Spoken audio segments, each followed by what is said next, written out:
دین بلبن ایک دن شکار کھیل رہے تھے۔ تیر چلایا اور جب شکار کے نزدیک گئے دیکھا تو ایک نوجوان اس تیر سے گھائل گرا پڑا تڑپ رہا ہے۔ کچھ ہی پل میں اس گھائل نوجوان کی موت ہو جاتی ہے۔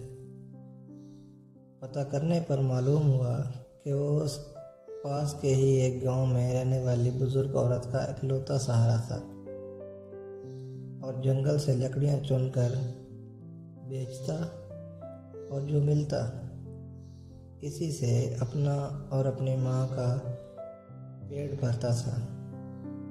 غیاث الدین اس کی ماں کے پاس گیا، بتایا کہ اس کے تیر سے غلطی سے اس کے بیٹے کی موت ہو گئی۔ ماں روتے روتے بے ہوش ہو گئی۔ پھر غیاث الدین نے خود کو قاضی کے حوالے کیا اور اپنا جرم بتاتے ہوئے اپنے خلاف مقدمہ چلانے کی آزادی دی۔ قاضی نے مقدمہ شروع کیا، بوڑھی ماں کو عدالت میں بلایا اور کہا کہ جو تم سزا دو گی وہی سزا اس مجرم کو دی جائے گی۔ بوڑھی عورت نے کہا، ایسا بادشاہ پھر کہاں ملے گا جو اپنی ہی سلطنت میں اپنے خلاف مقدمہ چلائے؟